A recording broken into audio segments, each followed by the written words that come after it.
اس dialogue کے اندر China نے واضح طور پر امریکہ کو کہہ دیا تھا کہ اگر ہمارے تائیوان کے مسئلے پر ون چائنا پہ بات کی تو پھر ہم بڑی جنگ کے لیے تیار ہیں. تو وہ تو ایک فرنٹ ادھر چل رہا ہے اور وہاں مشقیں بھی ہو رہی ہے, لیکن اس کے درمیان ایک تیسرا فرنٹ جو ہے میں کھلتا دیکھ رہا ہوں. یہ میں آپ کو خبر دے رہا ہوں, وہ فرنٹ ہے ایران کا. میں آپ کو یہ خبر دے رہا ہوں, یہ تجزیہ نہیں ہے میرا, کہ کسی وقت بھی جو اب اس وقت ہو سکتا ہے کہ اللہ تعالیٰ کی طرف سے, کیونکہ فیصلے زمین پر ہوتے ہیں لیکن فیصلوں کی منسوخی جو ہے نا وہ آسمان سے ہوتی ہے. تو اس وقت جو ہے کسی وقت بھی ایران کے اوپر جو ہے کوئی میزائل اٹیک اسرائیل کر سکتا ہے. وہاں پہ بھرپور تیاری ہے. انہوں نے ایران کی تمام ان سائٹس کو جہاں پہ کہ سینٹریفیوجز تیار کیے جا رہے ہیں اور جہاں پہ ان کی سائٹس ہیں وہاں پر انہوں نے ان کو باقاعدہ اپنا انہوں نے مارک کر لیا ہے. اور آپ کو یاد ہے آج سے چند دن پہلے میں نے بتایا تھا کہ ایران کے سائنٹسٹ کو جو نشانہ بنایا جائے گا, اور آپ نے کل دیکھا کہ ایران کے کئی لوگوں کو چلتے پھرتے کہیں نہ کہیں ان کو مار دیے گا. اچھا, اب ایران کے ساتھ جو ایک مسئلہ ہے, آپ کو پتا ہے کہ ایران کے اندر ایک سب سے بڑی جو ایک ایڈوانٹیج ہے اسرائیل کو معاف کیجیے گا, وہ یہ ہے کہ ایران کے اندر ایک صوبہ ایسا ہے جہاں پہ کہ یہودیوں کی آبادی بھی بہت ہے. گو کہ وہ ایران کے ساتھ ہیں, لیکن اس آبادی کا ایران کے ساتھ ہونا عموماً اسرائیلی جو خفیہ ایجنسی ہے اس کے لیے وہاں پہ ان کو بڑی آسانی سے سہولت کار مل جاتے ہیں. اور یہی وجہ ہے کہ ایران کے اندر ہی ایران کے سائنسدانوں کو اور ایران کی اہم دفاعی شخصیات کو نشانہ بنایا جاتا ہے. اس بات کی میں نشاندہی میں نے خود ایرانی میڈیا پر بھی کہی اور ان کو بھی بتایا کہ یہ اصل میں بنیادی طور پر یہ ایک وجوہات ہے, ورنہ اتنی آسانی سے ٹھیک ہے, مطلب ایجنسی ہے ٹھیک ہے, ہمیں معلوم ہے کہ دنیا میں شیطانی میں نمبر 1 ہے وہ ایجنسی, لیکن کسی کے ملک میں بارہا جا کر اتنی تیزی کے ساتھ مطلب حادثے کے اندر مار دینا یا کچھ کر دینا, مطلب جتنے ٹیکنیکل طریقے سے مطلب لوگوں کو راستے سے ہٹانے میں جتنی اسرائیلی ایجنسی ماہر ہیں, تو ایران کے اندر ان کو کام کرنے کے اندر بڑی زیادہ جو ہے آسانی ہوتی ہے. اور یہی وجہ ہے کہ ایران کے حوالے سے اسرائیل کو معلومات بھی بڑی اہم مل رہی ہیں. تو اس پس منظر میں مجھے لگتا ہے کہ یہ ایک نیا جو ہے محاذ کھل سکتا ہے, اور یہی وجہ ہے کہ اسرائیل نے ترکی کے قریب جو ایران کے قریب جو علاقے ہیں وہاں پر بھی جانے کے لیے منع کیا ہے, اور مشرق وسطیٰ کے اندر بھی کئی علاقوں میں اپنے لوگوں کو جانے کے لیے منع کیا. اور میں نے آپ کو 2 دن پہلے بتایا بھی تھا کہ اسرائیل کے وزیر اعظم نقالی کہتا ہوں میں, نفتالی نہیں کہتا, نقالی بینٹ نے جو ہے مطلب وہاں پر نقالی بینیفٹ صحیح رہے گا اس کو, یعنی ہر جگہ بینیفٹ ہی تلاش کرتا ہے, وہ نام صحیح ہے ویسے. تو وہ جو ہے وہاں پہنچے تھے, اور وہ اصل میں اس کا مسئلہ بھی اس ایران کے حوالے سے تھا. اور اس مسئلے کے اوپر اسرائیل جو ہے اپنا جو امریکہ ہے اور جو اپنے اس کے اسرائیل کی جو اتحادی ہیں اس پہ وہ کہیں نہ کہیں ان کو اعتماد میں لے چکا ہے. تو یہ ایک دیکھنا پڑے گا. دوسرا جو اس حوالے سے اسرائیل کی صورتحال کے اوپر نیٹو ہو یا جو کوئی بھی ہو, ان کو شاید میں سمجھتا ہوں کہ کوئی اعتراض نہیں ہوگا, کیونکہ وہ اپنے محاذ پہ لگے ہوئے ہیں. اس دوران میں آپ بتاؤں کہ ترکی کے جو صدر طیب اردوغان ہیں انہوں نے بڑی اچھی بات کہی ہے. ان کا ایک بیان تھا, شاید غالباً اخبارات میں نہیں آیا لیکن ہمیں جو سفارتی ذرائع سے پتہ لگا, انہوں نے کل ایک جگہ بات کی ہے اور نیٹو ہی کے حوالے سے اور مغرب کے حوالے سے, کہ یونان میں انہوں نے 4 اور 5 مطلب جو اڈے بنائے ہیں. تو انہوں نے کہا کہ جب ہم نے ان سے پوچھا تھا کہ آپ یہ یونان کے اندر اڈے بنا رہے ہیں, ادھر اڈے بنا رہے ہیں, اتنی تیزی سے وجوہات کیا ہے مغرب کو, تو وہ کہتے ہیں کہ ہم روس کے لیے بنا رہے ہیں, ہمارا خطرہ روس سے ہے. تو اس طرف وہ اردوغان کا کہنا تھا کہ یہ بڑے منافق ہیں یہ لوگ, اگر ان کو روس سے خطرہ ہے تو انہوں نے پھر جب یوکرائن کھڑا ہوا تھا یا کھڑا کر دیا تھا انہوں نے یوکرائن کو, تو پھر کیوں نہیں یوکرائن کے ساتھ لڑ کے انہوں نے برابر میں جنگ لڑی. امریکہ نے جنگ کیوں نہیں لڑی, نیٹو نے جنگ کیوں نہیں لڑی, انہوں نے صرف جو ہے یوکرائن کو اسلحہ دیا, اپنا پرانا اسلحہ یوکرائن کو بیچا اور اس کے ساتھ جتنا اسلحہ یورپ سے بھی بکوایا تاکہ اس کے ذریعے وہ کما سکیں اور ان کے کارخانے چل سکیں. تو لہٰذا انہوں نے بھی ایک بات کہی, انہوں نے کہا کہ مسلمانوں کو اس چیز کے اوپر ہوشیار رہنا پڑے گا کہ مسلمانوں کے ساتھ مسلمانوں کو دیوار سے لگایا جا رہا ہے. ایگزیکٹلی جو کچھ انہوں نے کل تقریر کی وہ تقریر وہی تھی جو کہ پلس مائنس کہیں نہ کہیں عمران خان کہتے ہیں کہ عالم اسلام کے حوالے سے اور مسلمانوں کے حوالے سے, اور جو ان کی تقریر کا لب و لباب تھا وہ تقریباً یہی تھا. تو یہ ایک صورتحال جو ہے بڑی اہم چل رہی ہے. تو دنیا کے اندر یہ تمام معاملات جو ہے جیسے میں نے بتایا کہ یہاں روس سے چلتے چلتے یورپ سے چلتے چلتے معاملہ جو ہے آپ کے ایران تک پہنچ چکا ہے اور ترکی تک معاملات ہے. ترکی ادھر آپ کو پتا ہے کہ شام کے اندر بھی اس طرف جو کرد باغی ہیں ان کے حوالے سے بھی وہاں بڑی تیاری ہو رہی ہے. تو یہ ساری صورتحال جو ہے نا, اس کا اثر میں ہمیشہ کہتا ہوں کہ پاکستان پہ ضرور ہوگا, کیونکہ پاکستان ایک اہم ملک ہے اور سب سے بڑا ایک اسلامی ملک ہے اور ایک اسٹریٹجیکل پوائنٹ آف ویو سے بھی اس کی اہمیت ہے. اب پاکستان میں جو بھی صورتحال ہو رہی ہے، اب اس کا اب آپ کو دیکھنا یہ ہے کہ آج جو پنجاب اسمبلی میں ہوا ہے اور وہ بھی آپ دیکھ لیں، اور جو کچھ مرکز میں ہو رہا ہے وہ بھی آپ دیکھ لیں. آج پنجاب اسمبلی میں آپ کو پتہ لگ گیا ہوگا کہ وہ بل پاس نہیں ہوا، اور وہاں پر وہی ہوا ہے کہ جناب جو ہے اپنا معین صلاحی صاحب اور غالباً وہ ملک احمد خان ہے یا پتہ نہیں ملک احمد خان، ان کے درمیان ڈیڈ لاک برقرار رہا ہے اور وہاں پہ نہیں پاس ہو سکا. اور مجھے یہ لگتا ہے کہ اگر اس طرح ہی رہا، کچھ لوگوں نے کہا تھا، سننے میں آیا کہ وہ کہتے ہیں کہ ہم تو جناب یہ بل 10 دن 15 دن بھی پاس نہیں ہونے دیں گے. تو اس کا مطلب یہ کہ اگر ڈیڈ لاک اس طرح برقرار رہا تو اس کا مطلب یہ کہ ایک نیا مطلب پھر وہی شروع ہو جائے گا بحران، اور جب نیا بحران شروع ہوگا تو پھر آپ دوبارہ عدلیہ کے پاس جائیں گے. مطلب اگر آپ دیکھیں تو کتنے آلریڈی ایشوز جو ہیں اس وقت سپریم کورٹ کے پاس پڑے ہوئے ہیں، اور وہ ایشو ابھی تک اس کے اندر بہت سارے لوگوں کے جو ارکان اسمبلی سے متعلق تھا، قومی اسمبلی سے متعلق تھے، وہ ابھی تک فائنلائز ہوئے ہیں. وہ ابھی چیزیں آگے فائنل نہیں ہو پا رہی، مزید دوسری چیزیں جو ہیں مطلب پائپ لائن کے اندر آ رہی ہیں عدلیہ کے لیے. تو یہ ساری چیزیں جو ہے نا، یہ ایک بحرانی، ایک آئینی بحران کی جیسے کیفیت ہے، اور یا یوں کہہ لیں کہ آپ ریاست، ایک ناکام ریاست کی طرف سارے ایشوز جو ہیں وہ جاتے آپ کو نظر آ رہے ہیں. آپ نے سن لیا آئی ایم ایف کے حوالے سے میں کہتا رہا ہوں کہ آئی ایم ایف پاکستان کو بنیادی طور پر دیوار سے لگانا چاہتی ہے، اور جو لوگ نہیں مانتے تھے، میں نے آپ سے کہا تھا کہ بلاول بھٹو گئے تھے وہاں پہ، انہوں نے بات کی لیکن ان کو انہوں نے چکما دے دیا. انہوں نے کہا ٹھیک ہے جی، ہم نے آپ کو یہ آپ نہ مانگیں آئی ایم ایف کے حوالے سے، آپ جو کہتے ہیں، انہوں نے کہا تھا کہ ہم چاہتے ہیں ہماری حکومت مضبوط رہے اور ہم چاہتے ہیں کچھ لوگوں کو خوش کر کے اپنا آگے چلا سکیں. تو اس پہ ان کو کہہ دیا تھا بھائی آپ اپنے لیے بات کریں، آپ عوام کو چھوڑ دیں. تو بات وہ صحیح ہے، انہوں نے اپنے لیے تو سب کچھ لے لیا، ان کو امریکہ نے ان کو بٹھا کر ان کو اتنا ٹائم دلا دیا کہ انہوں نے اپنے تمام مقدمے ختم کروا لیے، تمام معاملات کو آپ کو جیسے کل میں نے جس کی تفصیل دی تھی، اب دوبارہ تو نہیں بتاؤں گا کہ 1985 سے سارے مقدمات ختم ہوں گے. تو نواز شریف بھی فارغ، مریم بھی فارغ، شہباز بھی فارغ، کوئی کسی کو پوچھ نہیں سکے گا، نیب ختم. تو انہوں نے اپنے لیے تو سب کچھ لے لیا، پیسے بھی ان کے جو بینک وہاں پہ ہیں وہ بھی محفوظ رہے، ہر چیز محفوظ رہی. تو اب وہ انہوں نے کہا کہ آپ کو جو کچھ مل رہا ہے آپ وہ لیں، آپ چھوڑ دیں کہ پاکستانی عوام کو کیا دینا ہے اس پر ہم آگے بات کریں گے. تو وہی ہوا کہ اب اسی بات جب ہم نے کہی آپ کو بتائی تھی تو مجھے انہی الفاظ کے اوپر شک بھی تھا کہ ہم سوچیں گے اور بتائیں گے. جب گئے تھے یہ امریکہ بلاول بھٹو تو انہوں نے کہا تھا ہم سوچ کے بتائیں گے. تو اسی وقت میرا ماتھا ٹھنکا ہوتا، اور میں نے یہ بات آپ کو بتائی تھی کہ یہ معاملہ وعدے تو کر رہے ہیں کہ عارضی طور پر ریلیف دیں گے، لیکن ان پر بھروسہ نہیں کیا جا سکتا. یہ تو ہمیشہ کہتے کچھ ہیں اور کرتے کچھ ہیں، جیسا کہ طیب اردگان نے کل کہا ہے کہ مغرب پر بھروسہ نہیں کرنا چاہیے، کہتے کچھ نہیں کرتے کچھ ہیں. ایون کبھی معاہدے بھی کر لیتے اور اس سے بھی پھر جاتے ہیں، یہ بھی ان کی ایک تاریخ ہے. تو خیر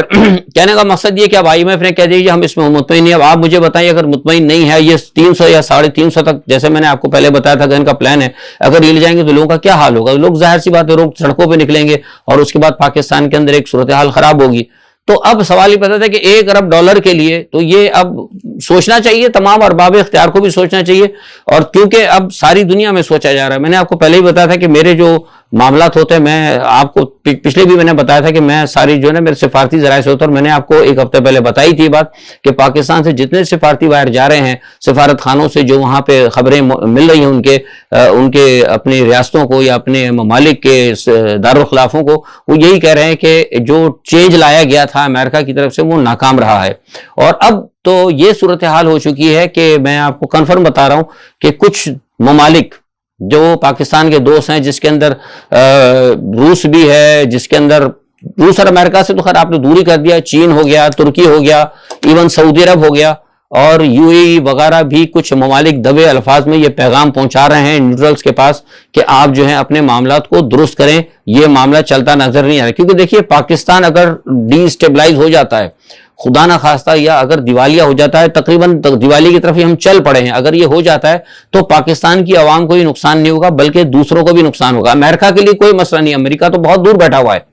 امریکہ نے تو آپ نے ایسی دنیا میں سازش کی ہے کہ اس نے اپنی سرحدیں تو رکھی ہیں ہزاروں میل دور، صرف اڈے بنا کے ہر جگہ وہ لڑنے کے لیے تیار ہے، لیکن اپنی قوم کو بچانے کے لیے اس نے ہزاروں میل لوگوں کو محفوظ رکھا ہوا ہے، لیکن چند لوگوں کو مارنے کے لیے اور چند لوگوں کی قربانی دینے کے لیے اس نے سب جگہ اپنی فوج پھیلا دی ہے. آپ سمجھ گئے؟ اس مسئلے کے اوپر بھی امریکن کانگریس میں بحث ہوئی تھی کہ امریکہ تو یہاں پر ہے، ہم نے اتنی دور دور اپنے پیاروں کو کیوں لڑنے کے لیے بھیجا ہے؟ بلا وجہ کے لیے. تو یہ جو امریکہ کی ایک سسٹم ہے، یہ تو اس لیے پاکستان کو اگر نقصان ہوتا تو امریکہ کو تو کچھ نہیں، امریکہ کے لیے تو بہتری ہوگی، لیکن جو پڑوس میں جو ممالک ہیں، جو سعودی عرب ہے یا افغانستان ہے، ایران ہے، جو خطے کے ممالک ہیں، اور یا جن مثال طور پر چائنا ہے جن کی یہاں پہ انویسٹمنٹ ہے، ان کو اس چیز کے اوپر تحفظات ہیں۔ تو یہ بھی آپ کو میں خبر دے رہا ہوں کہ اب نیوٹرلز کو یہ پیغام پہنچنا شروع ہو گیا کہ آپ کی یہ ایکسرسائز جو ہے ٹھیک نہیں رہی، اس کو وہی بات جیسے میں کہتا ہوں کہ ریپیئر کرنے، ان کو ریپیئر کرنا ہوگا۔ اب کوشش کچھ یہ بھی تھی نیوٹرلز کی کہ بھائی دیکھیں اس کو کس طرح کریں، پیغامات بھی چل رہے تھے، لیکن خان صاحب کی طرف سے بھی کچھ ڈیڈ لاک چل رہا تھا، لیکن جیسے میں نے آپ کو پہلے کہا تھا اور ابھی بھی کہہ رہا ہوں کہ کہیں نہ کہیں پسے پڑتا خان صاحب کے ساتھ رابطے قائم ہیں، کچھ مطالبات خان صاحب سے ہو رہے ہیں، خان صاحب کو ابھی بھی کہا جا رہا ہے کہ آپ چلے جائیں، میں نے آپ کو بتا چکا ہوں پہلے بات کہ اسمبلی میں چلے آئیں، آج سے تقریباً 5-6 دن سے پہلے بات چیت چل رہی ہے کہ اسمبلی میں چلے آئیں، وہ جا کر بیٹھ جائیں، ہم وہاں پہ اعلان کرا دیں گے، لیکن خان صاحب کہتے ہیں کہ آپ پہلے انتخابات کا اعلان کریں۔ لیکن اسی دوران ایک طرف تو یہ بات چیت چل رہی ہے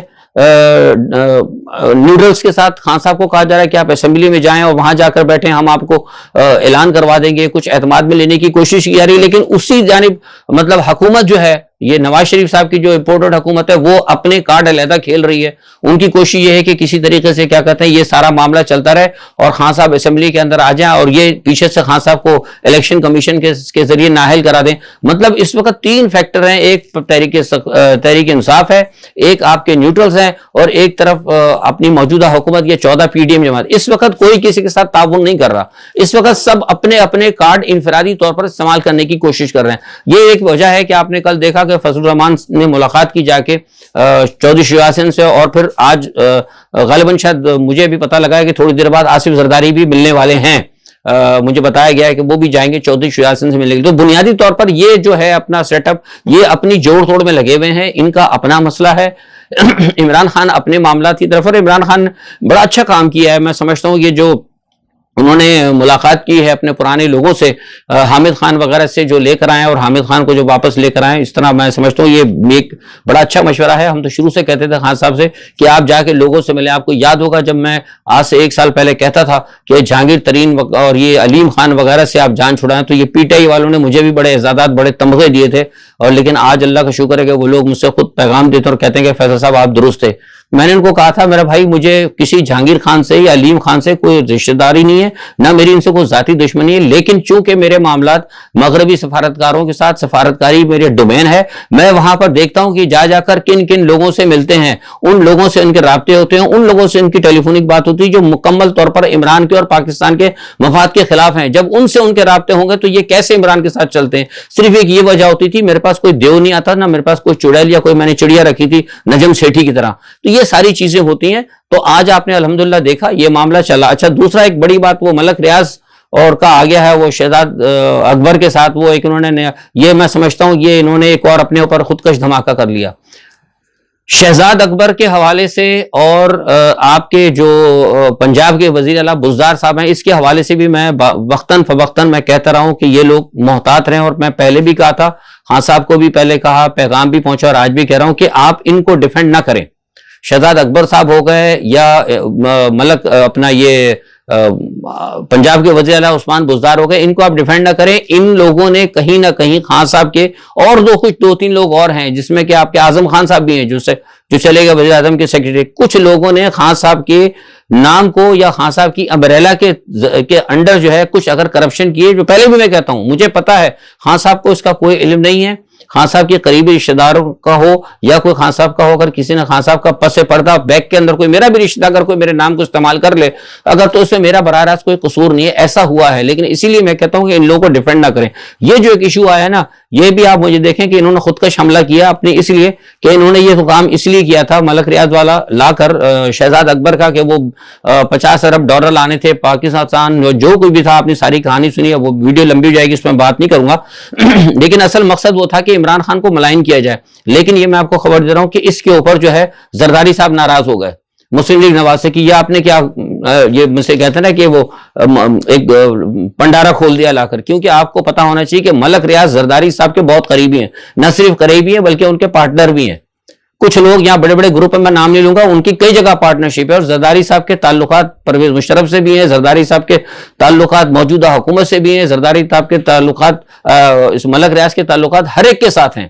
تو لہٰذا اب یہ جو انہوں نے کیا ہے، یہ جو کر دی یہ حرکت، اس کی وجہ سے ان کو بھی بڑی زبردست جو ہے الٹا پڑے گا. اور اگر یہ جتنی بات تو انہوں نے سینہ ٹھوک کے کر دی ہے، تو اگر یہ ہے کہ ٹھیک ہے لے کے آنا، پھر سامنے ملک ریاض کے خلاف یہ کریں نا، ملک ریاض تو یہ کبھی بھی نہیں کر سکتے. تو بہرحال یہ ساری صورتحال تھی. اور دوسرا ایک بات یہ بھی ہے کہ رشیا کے حوالے سے میں نے آپ کو پہلے کہا تھا، روس نے پھر دوبارہ آفر کی ہے. پاکستان کو سوچنا چاہیے کہ اگر پاکستان کے حالات یہی رہے تو بہت جلد خدا نہ خاصہ پاکستان دیوالیہ ہونے کی طرف جا سکتا ہے. روس نے پھر ایک دفعہ پاکستان سے کہا ہے کہ بھائی اگر آپ کو امریکہ سے ڈر ہے اور آپ امریکہ کی وجہ سے اگر نہیں کر سکتے تو آپ کم از کم ہم سے روبل کے اندر جو ہے تجارت، روبل روپے کے بدلے آپ ہم سے تجارت کرنا شروع کر دیں، یعنی روپیے اور بدلے روبل کے اندر کریں تاکہ اس میں اگر کچھ ہو سکتا تو ہم سے خریدیں.